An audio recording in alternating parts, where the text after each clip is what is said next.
What would you do if the two people you trusted most, your husband and your sister, shared a secret that could destroy everything? Tonight, a family celebration turns into the stage for betrayal, lies, and the kind of truth no one expected. This story will take you from a night of smiles to a night that shattered illusions.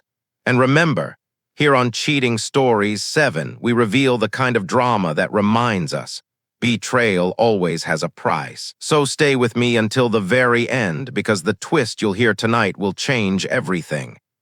Now, let's step into the story. Caught cheating graduation night exposed. My husband and my sister. The backyard looked like a postcard that had learned how to breathe. Lanterns pooled in soft circles on the grass. Linen sighed each time the breeze threaded through the maple trees. Emma Carter moved through it all with the quiet precision of someone who believes love can be measured with a ruler. She checked the heat lamps. She straightened a frame on the memory table. She smoothed a tablecloth that had drifted an inch off square. When the graduation banner caught a last ribbon of sun and flashed gold across the word future, she let the light warm her face. Dylan stood by the fence with his friends, cap tipped back, gown unzipped, relaxed in the way boys are before they learn what a collapse sounds like. He laughed. He bumped shoulders. Every few moments he glanced toward Emma, anchoring his celebration to her smile. Grace kept to the bar cart, black dress, hair pinned with surgical precision, scanning the currents the way she studies a chart. Observant, controlled. Robert, louder than the music by just a shade, drifted from cluster to cluster with practiced gravity, one hand on a shoulder, one palm open in greeting, a story already half released before he reached the next audience. When Lina arrived, the noise changed pitch without growing louder. She was a fraction late, just enough to be noticed. Her dress wasn't vulgar. It simply knew where the light would land. She paused at the gate as if the lawn were a stage and the grass her cue. Robert's glance found her the way iron finds a magnet. The connection didn't clang. It clicked. Emma saw the microsecond lift in his chest, the loosen of his jaw. She noticed the way his fingers brushed the stem of a champagne flute while he took two from a passing tray and crossed the lawn. Lina's smile offered practiced restraint, the kind that promises there is more. Emma filed it under useful truths and kept moving.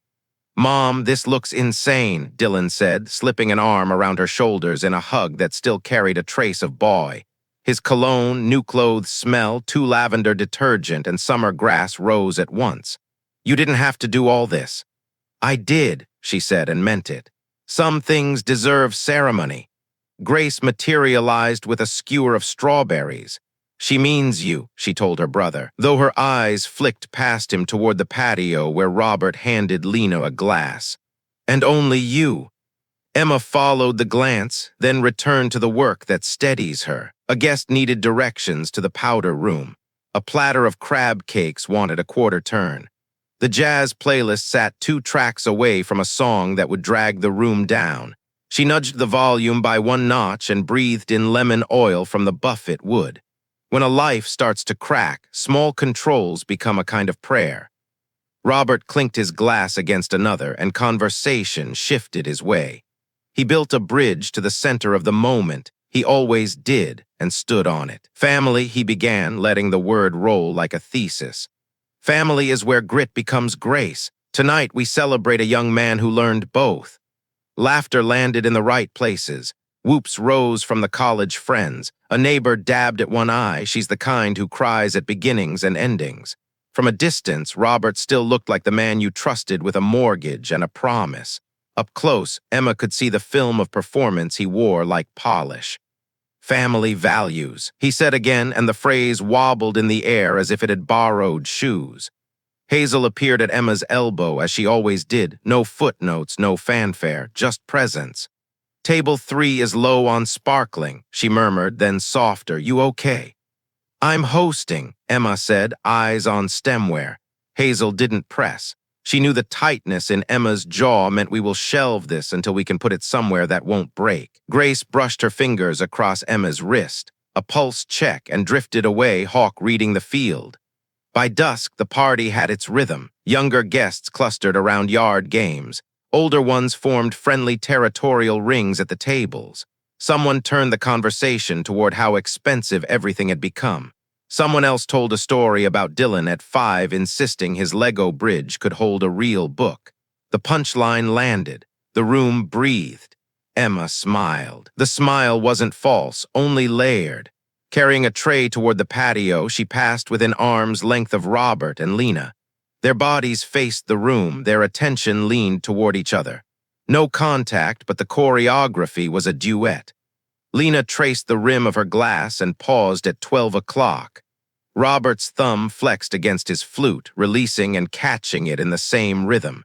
If you weren't looking, it was nothing. If you had spent years editing out noise to keep a family in tune, it was a metronome. Emma did not change stride. A teenage cousin rushed past and nearly scattered a ring of candles. Emma steadied the glass, steadied the child with a joke, steadied her own breath on the exhale. She set the tray down and touched the projector remote tucked beneath the runner. Habit, inventory, muscle memory. She checked the spare batteries. She checked the extra mic. Her hands did not shake because they were not shaking. Speech! Someone called. Robert obliged. He wove sacrifice into humor, threaded a line about nights Emma stayed up balancing the ledger of bills and patience, nodded at Dylan and the future that would pay all debts. He thanked the village, because that is what you do when the village is watching. Then he said it again, family values, and Hazel's eyes lifted to Emma's with a question that needed no mouth. In a lull, Emma touched the clasp at the back of her neck. The pearls were a gift from another era before equity stakes and efficiency talk when a promise had texture. The metal clicked home. Cool beads pressed against her skin, small round certainties she could count without looking. She kept the performance running. She greeted the principal. She thanked the neighbor who had lent extra chairs. She sent Dylan to take a picture with the aunt who would complain if he forgot. She told Grace to eat something and then let her not. She smiled at Lina without adding heat. Every move was correct, every line delivered. But beneath the choreography, a blade was choosing its edge. If truth was a knife, Emma decided, it would not be wild. It would be clean. The younger crowd laughed near the cornhole boards. The older crowd traded gossip about mortgages and knees.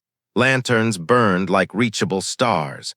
Emma walked the perimeter, not because she had to, but because she understands stages, exits, and how a story lands. She made sure the portable speaker with a clean line-in sat charged beneath the buffet. The projector for family slideshows waited in its case beside the media cart. Dylan's thank you mic rested near the patio door, the receiver's green light steady. The thumb drive in her clutch was warm from her hand. Insurance is a habit you learn by loving people who lie to themselves. She tested nothing. She only cataloged. At the hydrangeas, she angled an uplight to cut glare off the fence. A trivial correction. Necessary. If the night was going to hold what it needed to hold, she wanted it legible. Across the lawn, Robert and Lina laughed with a couple from the firm. Open-mouthed, unaware of angles, Lina tilted her head the way she does when she wants to register as harmless. Robert gestured wide, a man who believes a room belongs to him. They looked like a photograph in a magazine about good neighborhoods. If Emma narrowed her vision to that square, she could almost make the image behave. Denial is selective focus. She had been good at it. She was done. Grace intercepted her at the bar cart and slipped a water into her hand like she'd meant to all along. Hydrate, she said, though her eyes searched Emma's face the way doctors search charts for missing lines. Later, Emma said. Later, Grace agreed, which meant I trust your timing more than I trust my anger. Emma moved on neighbor, aunt, principal again. Love and preparation can live in the same breath. Passing the media cart, she tucked an extra HDMI cable into the basket and coiled it neatly. Ordinary. Still, it sounded like a drum beat. Gate sticks, Hazel murmured when she reappeared, lawyers calm dressed in party clothes. If you plan to ask anyone to leave, prop it before. Good, Emma said. Thank you. By the time the sky took on that photographer's blue phones never quite capture, the party gathered itself for a second wave of toasts without being told. It's a beautiful thing the way a room can set itself. It's a dangerous thing the way ritual can be trusted more than truth. from across the yard. Robert's voice rose, warm, performative, retelling the Lego bridge story. Emma let herself listen because she had loved that moment too. Love and betrayal don't cancel each other, they stack. Weight is weight. She drifted past the French doors and dimmed the foyer light to low, a host's absent competence. Better projection if needed. She turned one lantern so it wouldn't wash the fence. She set the mic a little nearer the head table, modest enough to read as thoughtful. Small movements, they mattered. A surgeon sets instruments before the first incision. A pianist aligns the bench before the first note. She took her place by the head table and rested her clutch beside the centerpiece, freeing her hands to pour water. Hazel positioned herself where she could see Emma and the crowd in one sweep. Grace edged closer to Dylan. The house dimmed another degree as the sky deepened. The room, sensing a story about to pick its feet up, leaned forward. Emma looked once more at Robert and Lina under the lanterns and made a private decision that felt like a shoreline being drawn. There would be no more private hurts. If they wanted secrecy, they should have chosen a house without lights. She smiled, small, exact, and the night smiled back, for now. The kitchen became a pocket of quiet carved from the hum of the party. Jazz bled faintly through the wall. Ice clinked. Laughter burst and softened like sound traveling through snow. On the counter between lemon wedges and olives, Robert's phone woke as if it had been waiting for her. A buzz, a banner, white on black, merciless. When can we get away again? Last night wasn't enough. The name above it was Lina. The letters scratched across Emma's mind, not because the name was difficult, but because it dragged a train of truths behind it. She did not panic. Panic is loud, clumsy. Instead, she inhaled once slow, and the room rearranged into a blueprint. A blueprint begins with load-bearing walls. Tonight, that meant evidence, then air. Emma lifted her own phone, framed the screen until its edges squared. A silent shudder. Proof existed in two places now. It could not be dismissed as dream. Robert's phone dimmed. The stage curtain fell. Memory rearranged itself with ruthless efficiency. The credit card slipped from last month. Fiction no longer. The supplier dinner at a hotel closed for renovation since spring. The Tuesday no one could place, now pinned to absence. The bracelet she thought misplaced, then found in Lina's gym bag with an easy apology. Alone, each thread might have been survivable. Together, they braided into rope. Hazel entered, tray in hand, glass against glass. She looked at Emma once and set the tray down. "Say it," she murmured. Emma answered. "Message on his screen, when can we get away again?" Her voice was precise, as if dictating a note to herself. She did not add the rest, but the silence between them held it. Last night wasn't enough. The kitchen stilled. A clock ticked in brave imitation of a heartbeat. Hazel's eyes went from counter to Emma, steady. "Not here," she said. "Not like this." "Tonight," Emma replied, steel sliding into her voice like a latch. "With the lights on." Hazel studied her, then nodded, not as permission, but as recognition. "Then breathe. You'll think more clearly if you breathe." Emma exhaled. Her hands straightened the lemon wedges. Motion steadied her. Through the wall, the party pulsed, laughter too loud, requests for napkins, lantern strings humming in the wind. She stepped back into it, clarity sharp as cold water. Robert and Lina were laughing with colleagues, looking like the photograph of a good neighborhood. Denial is selective focus. She had been good at it. She was done. She circled the yard with the calm of a host, though every step measured exits and staging. Portable speaker charged, projector in its case. Dylan's mic ready, green light steady, thumb drive warm in her clutch, insurance disguised as hospitality. Hazel's quiet voice returned. "The gate sticks. If you'll need anyone to leave, open it first." Emma nodded. By the time the sky turned that deep photographer's blue, the crowd gathered for another toast. Robert's voice rose, warm, actist telling the Lego bridge story. Emma let herself listen because she had loved that moment too. Love and betrayal don't cancel, they stack. Weight is weight. She dimmed the foyer light so projection would read clear. She adjusted a lantern to cut glare. She shifted the mic nearer the head table just enough to look thoughtful. A surgeon sets instruments before incision. A pianist aligns the bench before the first note. Small movements, but they mattered. from across the yard. She looked at Robert and Lina under the lanterns, their smiles practiced, their gestures open. She drew her line, no more private hurts. If they wanted secrecy, they should have chosen a house without lights. The night breathed around her unaware, but Emma was ready. She did not make a scene, she made a stage. The yard had already built itself into an audience, plates idle, glasses lifted, faces turned toward the man who loved microphones. Robert wound up for another toast, voice smooth with legacy and bonds, ready to remind the crowd of family and grit. Emma, quiet at the back of the patio, angled the projector toward the white fence. Her thumb pressed the remote. The test card blinked, faded to black. She lowered the jazz to a whisper, just enough to hum beneath the night like a private pulse only she and Hazel could hear. What looked like instinct had been rehearsal. Earlier that afternoon, while arranging candles in the study, she had slipped a velvet pouch into the safe where Robert kept his investment letters. The pouch carried an NFC tag bound to a recorder app that woke when a phone drew near. 10 minutes after Lina arrived, the alert had lit her screen like sunrise. Emma had simply set her phone face down and kept passing hors d'oeuvres. Now she slid a thumb drive into the projector. The motion was unremarkable, the gesture of a host checking equipment. The screen flickered and bloomed. Dylan at 3 years old, paper crown, crooked smile. At 8, grass-stained uniform. At 16, braces flashing with triumph. Laughter softened the air. Nostalgia moved across the tables, a tide of how far we have come. Then the next image held. A boutique hotel facade, too clean, too glass. Laughter faltered. The slide after that, a black bar with white text. When can we get away again? Last night wasn't enough. A name above it, cold and plain. Lina. A fork clanged against a plate and didn't stop ringing. Robert's face misfired, confusion, calculation, innocence rehearsed but unpracticed. He turned toward Emma, already summoning his angle. "Emma," he began, his voice too large in the mic, the sound of a man used to bending rooms back to his shape. She cut the music. Silence steadied the yard.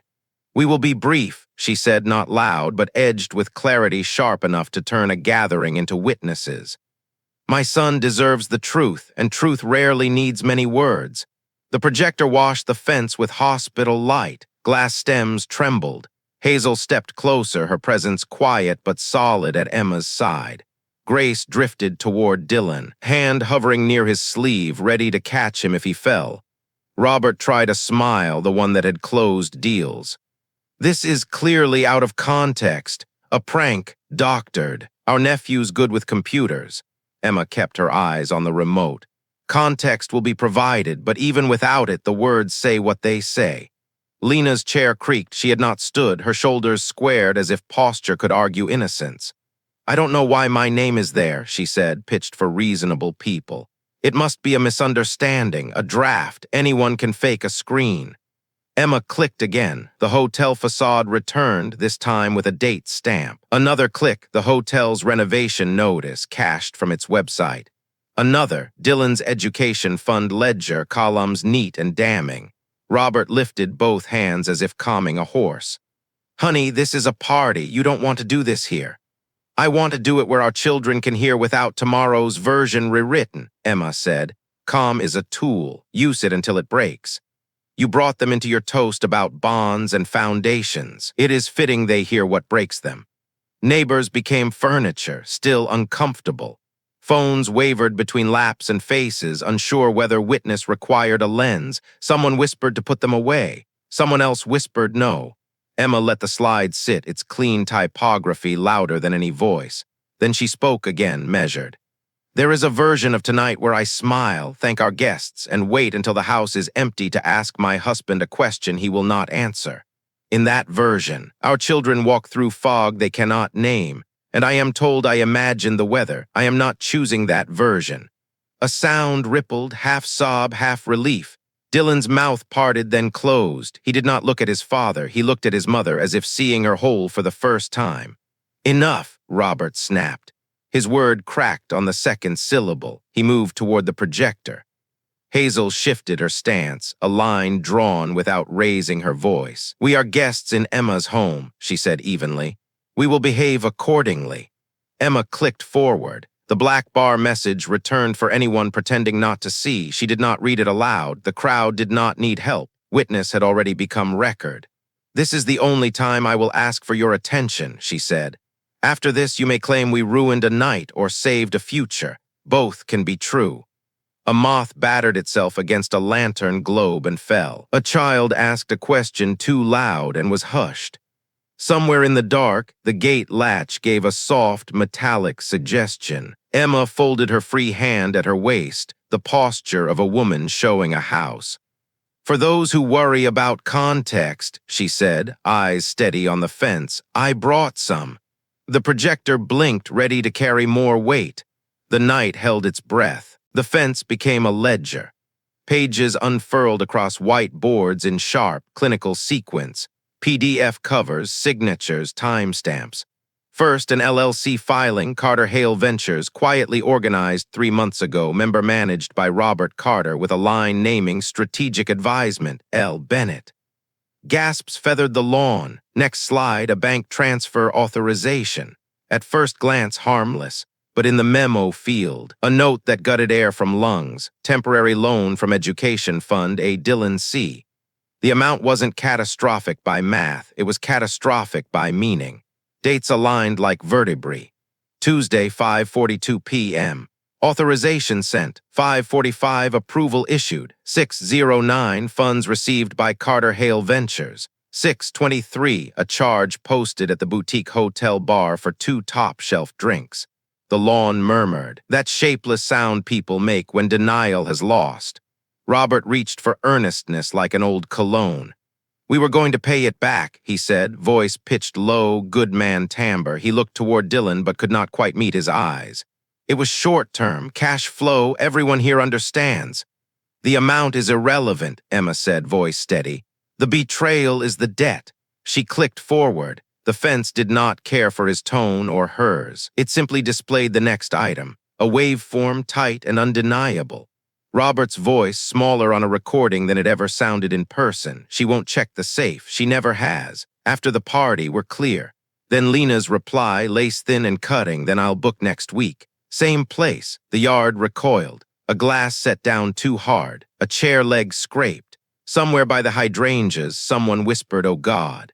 Robert's shoulders rolled back, body gathering for rebuttal. But his eyes had already done the math. This was not a rumor he could scatter with charm. This was light on wood. Lina stood, anger arranged on her face like a stylist arranges hair. "You illegally recorded us," she said, grasping for shield. Hazel lifted a folder as if it were scripture.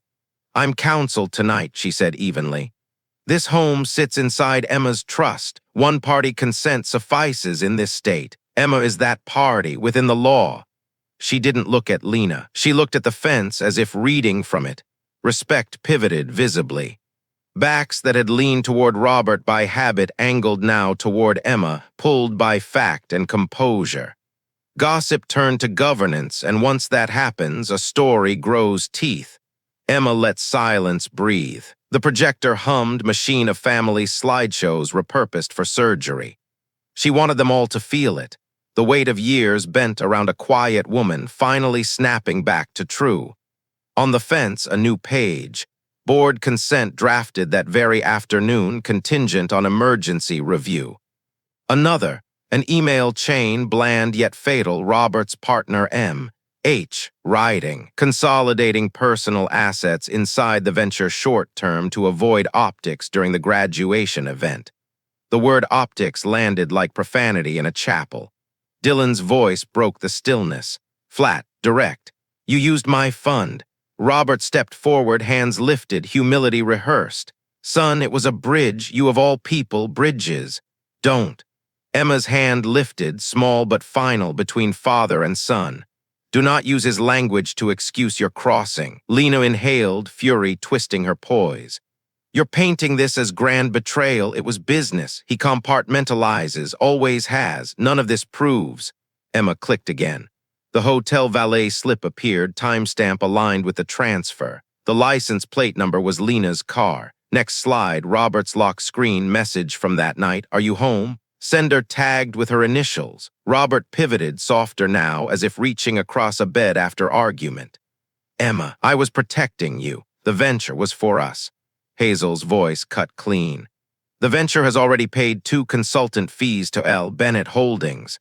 The slide obliged, columns neat, signatures firm. If protection was the goal, it wasn't Emma you shielded. The crowd shifted, old couples traded glances that rewrote sympathies. A neighbor pulled her cardigan tight. The principal stared at his hands as if seeing them new. Power reorganized itself in public. Emma's pulse thudded, but she steadied it with words. You could have asked, she said, voice finally rising a notch.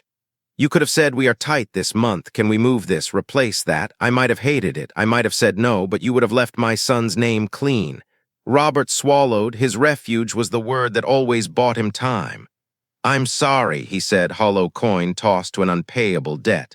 Emma did not take it. No, you are cornered, that's the word. The projector idled, humming, ready for more. Guests sat still, torn between shame and awe. A moth battered itself again against a lantern globe, learning nothing. The gate hinge clicked once in the dark, as if reminding the night it could still open. Hazel closed her folder with a soft finality. What happens from here is process, she said. You will all hear versions later. Consider tonight the record. Emma tapped the remote. The black bar returned. When can we get away again? Last night wasn't enough. The words looked delicate now and more brutal for it. She turned to the guests, steady. A family is not a brand. It is a ledger of kept and broken promises. We have done the math. Robert stood smaller than his suit. Lina stared at the grass as if betrayed by ground itself. Dylan did not move. Grace's chin lifted, a flare for her brother. We are not the ones who should be ashamed. Emma let the fence go blank. The silence that followed was not empty. It was earned. Emma did not lower the remote. She lifted her eyes to Lina and asked, her voice calm but unflinching. Why not tell me last month when my bracelet vanished? Because you needed its NFC tag to test the safe before tonight. The fence answered for her. A new slide bloomed, gray, merciless. A still frame from the study's pinhole camera. Lina's right hand, Emma's silver bangle circling her wrist, fingers tapping the safe's black panel with patient precision. In the next second, the green light flowered, a tiny, treacherous victory. Gasps rippled like wind moving across a field. At the corner of the frame, the timestamp rhymed perfectly with the hotel receipt. Lina's chin rose as if height could summon innocence. He said you were cold, Emma, she said, the words trembling but sharp. He said you were done being a wife. You mistook restraint for emptiness, Emma replied, her voice stripped of heat, which made it heavier. I was building exits. Robert tried to slide into the space between revelations, palms lifted in choreography he had used in boardrooms. Emma, we can. No. Her gaze did not turn toward him. She turned to Dylan and Grace instead. Your father and I made a home from rituals, pancakes on Sundays, shoes left in the mudroom, notes slipped into lunch bags, but a marriage is not built from speeches about rituals. It is built from what you do when no one is watching. The projector clicked. White light gave way to another slide, an email template, sterile, centered text. Subject line confirmation, recipient Lina Bennett. A murmur rolled through the yard, the sound of people remapping loyalties in real time. Emma pressed the remote again. Another document surfaced, a paternity clinic appointment, Lina's maiden alias on the form. Date 2 days ago. The billing memo carried initials unnecessary but undeniable. M.H. Robert's business partner. The 2 letters fell like a chandelier. The crowd buckled under the weight. People who had prepared to pity Emma for a tidy betrayal now faced a labyrinth of deceit. Robert's mouth opened, then closed, searching for a narrative that could hold. Hazel did not move except to shift her stance, anchoring Emma with silent presence. Dylan looked from the fence to his aunt, then to his father, geometry too painful to bear. His voice was smaller than the cap and gown had promised. Is it his? He did not say the initials. He did not need to. Lina pulled her shoulders tighter beneath the dress, fabric as armor. You do not get to interrogate me, she snapped. The lacquer cracked on her voice for the first time. This is cruelty. This is spectacle. Emma did not look away. Her voice stayed quiet. No one is owed the theater of privacy when you turned our home into a backstage. If a child is in the balance, that child deserves daylight. Robert seized his last familiar weapon, indignation. Emma, that is enough, he barked, trying to wrap himself in borrowed chivalry. This is between adults. Adults, Emma repeated, the word tasting like diagnosis. If you had behaved like adults, our son would not be hearing this with his diploma still warm. Grace stepped closer, threading her hand with Dylan's. Mom is the only adult here, she said. Her voice was not raised, yet it carried farther than Robert's ever had. On the fence, the appointment time blinked quietly. The yard sat in the gravity of it. Guests who had thought themselves neutral now felt the pull. A neighbor looked at her husband like he had confessed something unspoken. The principal's jaw hardened, already drafting tomorrow's version of sympathy in formal language. Robert tried one more pivot, softer, almost pleading. Emma, I made mistakes. I can fix this. We can. Emma cut him off, voice clear. You embezzled from your child's education and called it a bridge. You drafted my sister into a venture and called it consulting. You opened a safe you claimed protected our future. And when that wasn't enough, you sought another story with someone whose initials stain the same accounts as mine. There is no we in that math. Lina laughed once, a sharp, brittle sound that hurt only on its way out. He came to me because you were stone. He needed to feel alive. Emma tilted her head, steady. Funny, he always seemed most alive when someone was watching him. Tonight he is very alive. Somewhere near the back, a cough smuggled the word pregnant into the air. It hung, then dissolved. Emma resisted the impulse to soften. The clinic will sort biology. Law will sort money. Time will sort reputations. My part begins here with access. Hazel's voice landed like punctuation. As established in Act 4, account freezes, dual authorizations, counsel notified. She glanced at Emma. Emma gave the smallest nod. Hazel continued, calm as ledger lines. We will also petition for a protective order if necessary to safeguard trust property. That includes the study and its safes. Lina's composure drained, leaving her younger meaner. You think this makes you noble, she spat, her eyes scanning the crowd for allies. None came. Emma gave her nothing back. She turned instead to Dylan. You will not pay for this. Your fund will be restored. If I must sell the car, the ring, the vacation house, it will be whole. You built a bridge in this family long before your father tried to borrow your name to cross one. Dylan's eyes filmed, then cleared. I believe you. He did not add, I don't believe him. He didn't need to. Grace exhaled, her chest releasing a door she had been holding shut. Is there more? There is always more, Emma said softly. But the rest belongs to mornings, to offices, to signatures, not to a yard where we came to celebrate your brother. Tonight we end the lie. Tomorrow we begin the work. Robert looked smaller now, suit sagging like fabric on the wrong hanger. Emma, please, he whispered. The word please was the first honest one he had spoken all night. Don't destroy me. I'm not destroying you, Emma said. I am refusing to die in your place. The silence that followed was not fragile, it was earned. Emma didn't shout, she executed. The projector's fan slowed, the glow dimming into hush. Hazel stepped forward, pearls steady against her collarbone, a folder in her hands marked with blue stamps like small bruises. As of this moment, she said, her voice cutting clean through the night, Carter Home's operating accounts require dual authorization, Emma and the CFO. Robert's single signature privileges are suspended. Robert laughed once, too sharp, too brittle, a sound that wanted to wound but failed. You can't. We did, Hazel replied without lifting her chin. This afternoon, Emma assigned me as counsel and trustee in fact for the house and her shares. The board was briefed at 4. The chair pro tem approved at 5:08. She turned a page, let the time land like a gavel. You were invited, Robert. You declined. For a flicker, his face emptied, the recognition that he had missed the only meeting that mattered. His instinct pushed him toward Dylan, away from the fence and the folder and the women who held the air. Son, Dad, Dylan cut in, his voice a gavel sharper than Hazel's. You used my fund. Robert reached across the night with an open palm, a trick rehearsed too many times. Listen to me. Grace stepped between them, small but immovable, her fingers lacing tighter with her brother's. Don't. The crowd, neighbors who had borrowed sugar, colleagues who had borrowed words, stayed still. Emma lifted her gaze, steady, translating the silence into something the room could carry. Forgive the theater, she said, but secrets thrive in polite rooms. I needed a brighter one.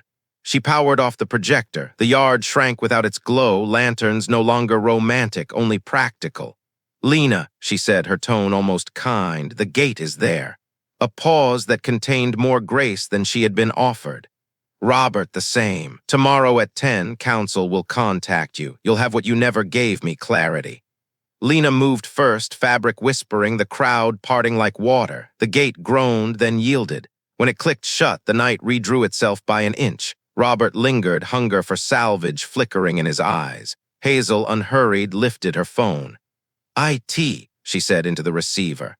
Initiate Maple, remove Robert Carter from admin groups, convert to read-only, revoke VPN, rotate house codes, disable study bypass, email the log to me and to Emma. She ended the call. It's process, Robert, not punishment. The difference is whether you prepared. You are not taking my company, he muttered, more tired than angry. No one is taking your labor, Hazel said. We're taking the keys you kept misplacing. Emma turned to the principal, to the contractor, to the Cardigan neighbor. If you have questions for my son, save them. Do not make him relive tonight in your kitchens tomorrow. They nodded one by one, a quiet pact. Robert tried again. Emma, speak to me alone. You spoke alone for months, she said. In hotels, in safes, in transfers, tonight I am not alone. She glanced at Hazel, at Grace, at Dylan, at faces that were not her friends yesterday but would be tomorrow. Privacy will no longer be the place you hide your consequences. Hazel unfolded another document, slimmer, sharper. Notice of residence access limitation, she read. By noon tomorrow, collect personal effects from the mudroom entrance under supervision. Keys and fobs exchanged for a temporary pass. The study is off limits. Her eyes softened. We can do this with dignity. Robert opened his mouth, closed it. Something adolescent flickered in his expression, recognition that adulthood had arrived without him. He looked at Dylan one last time, searching for a yes in a room full of no. Dylan's shoulders lifted with a breath settled. He said nothing. Hazel's phone chimed once. Codes rotated. VPN revoked. Logs archived, she reported. She placed the phone face down, a gavel in vibrate mode. Emma turned back to logistics because logistics steadied her. The yard lights can stay on another hour, she told the neighbor. Coffee's in the carafe if anyone needs to drive. Take a cupcake to go. She smiled, not because she felt like a hostess, because she had always been one, and tonight would not erase that. Robert stepped toward the French doors. Hazel shifted, her body a quiet line. Front door, she said, not the study hallway. For a second, the world narrowed, 2 women, 1 man, and the story he no longer owned. Robert adjusted. He crossed the patio stones he had once chosen from a glossy brochure and reached the gate Lina had used. His hand lingered on the latch, waiting for a coda, a softening, a mercy. Emma gave him none. Tomorrow at 10, clarity. The latch lifted. The gate opened. He was gone. The yard exhaled. Guests murmured apologies as if they were the ones who had misplaced a marriage. Hazel squared her papers, stacking corners like wounds could bleed less if aligned.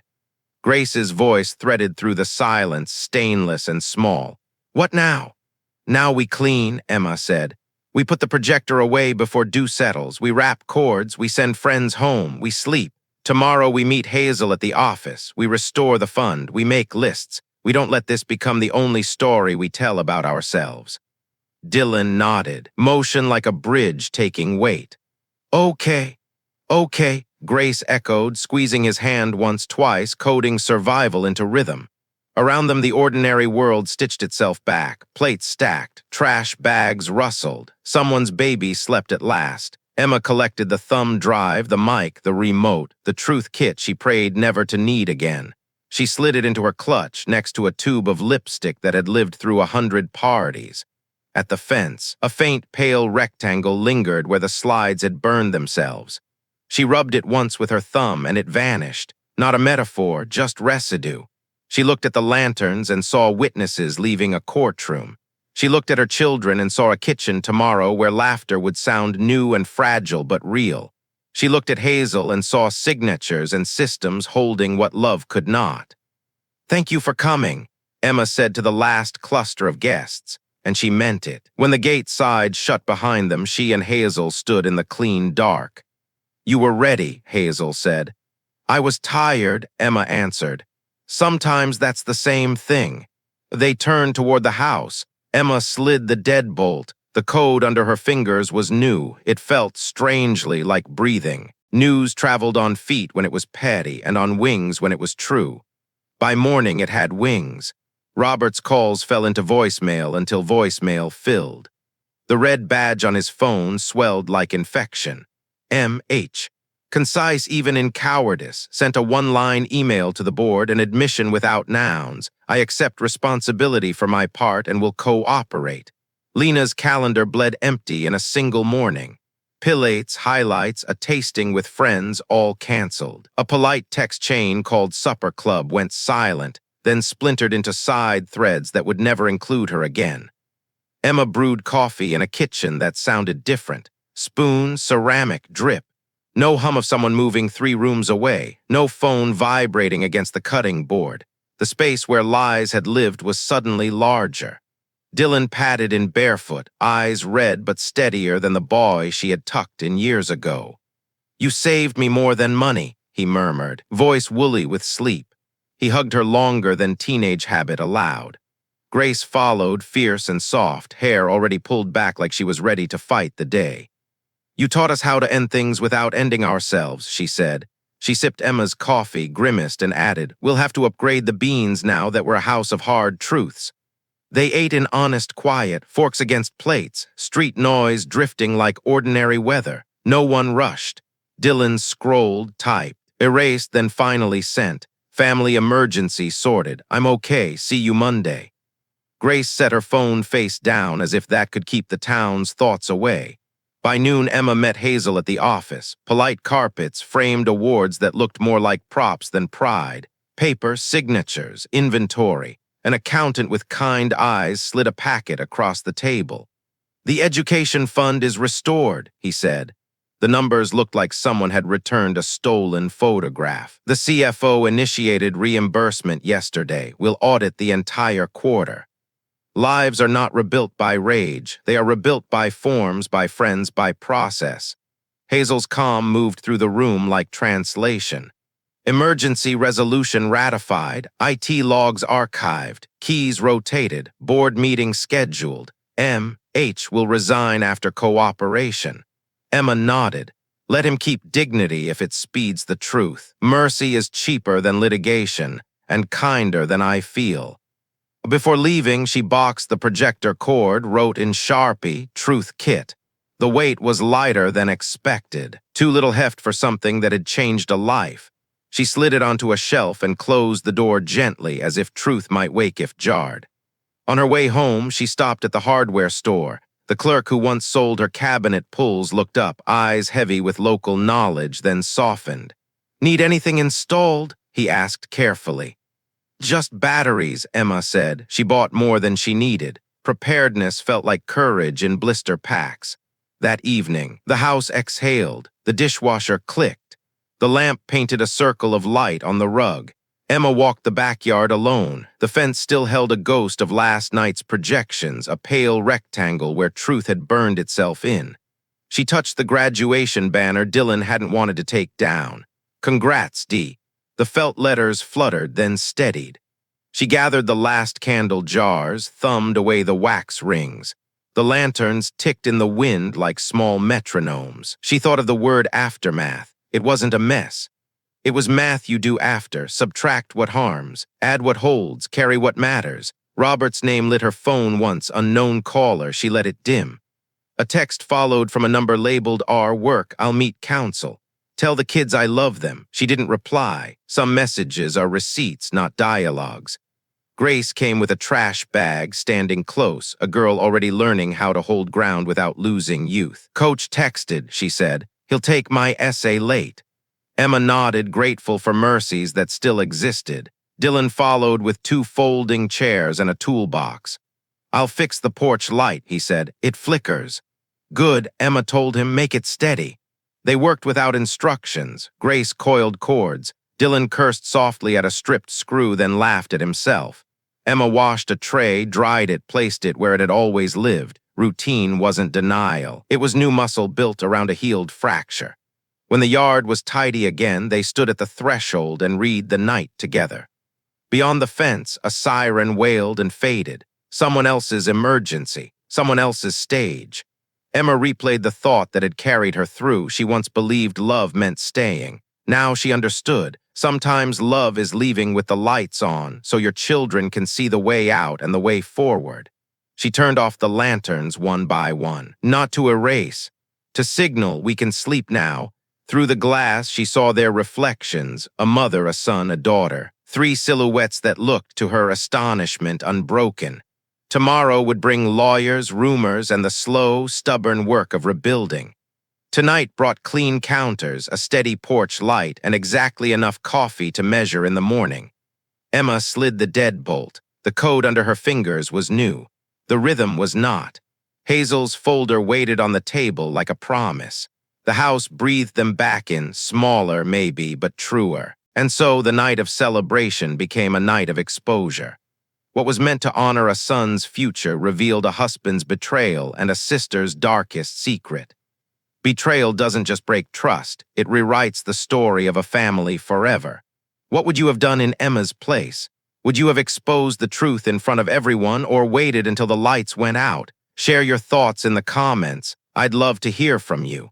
And don't forget, if this story gripped you, make sure to like, comment, and subscribe to Cheating Stories 7 so you never miss the next twist of betrayal, revenge, and truth.